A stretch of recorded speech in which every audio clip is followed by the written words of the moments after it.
नमस्कार, urban growth इंडियामध्ये तुमचं स्वागत आहे. आज आपण एका अशा भागाबद्दल बोलणार आहोत जो पुढच्या फक्त 10 वर्षामध्ये पूर्णपणे बदलून जाणार आहे.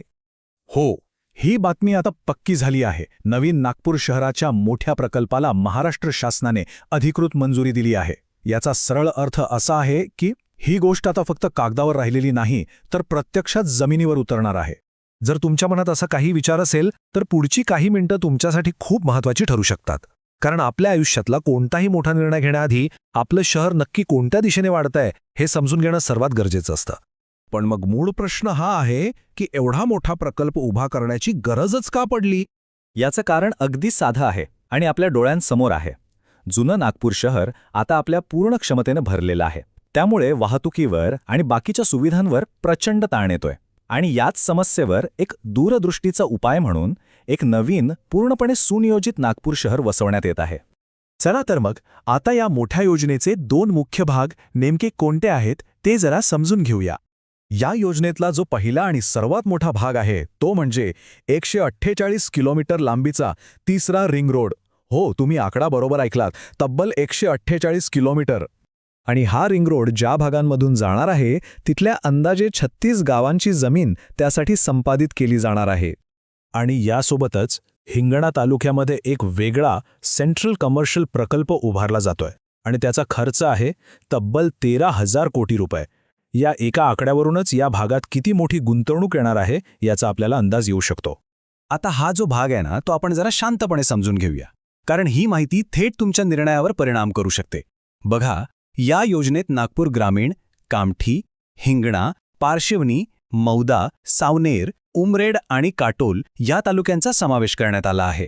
पण भरतवाडा, पुनापूर, पारडी आणि भांडेवाडी या भागांना या योजनेतून सध्या वगळण्यात आलेला आहे.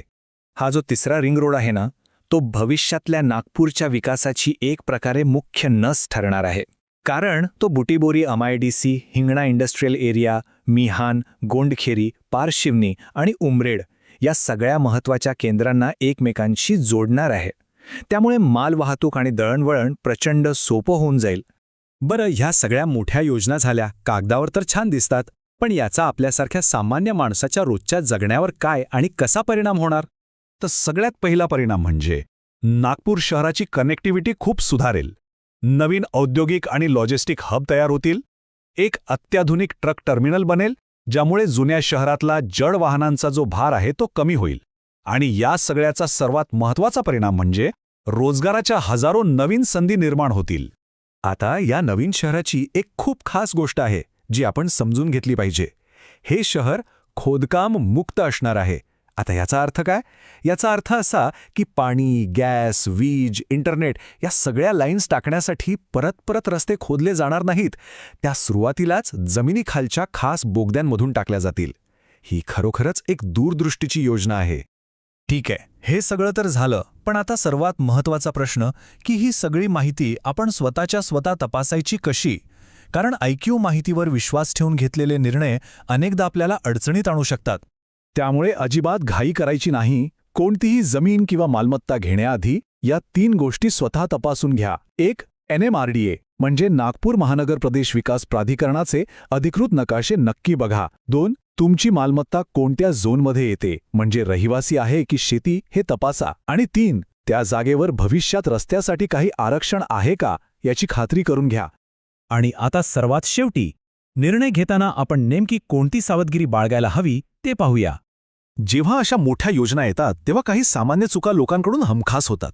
जसे की पूर्ण माहिती न घेता गुंतवणूक करणं, चुकीच्या झोनमध्ये, उदाहरणार्थ ग्रीन झोनमध्ये मालमत्ता घेणं, फक्त एजंट किंवा मित्रांच्या बोलण्यावर विश्वास ठेवणं आणि भविष्यात दर वाढतील या आशेवर घाईघाईत निर्णय घेणं. या चुकांपासून आपण दूर राहायला हवं.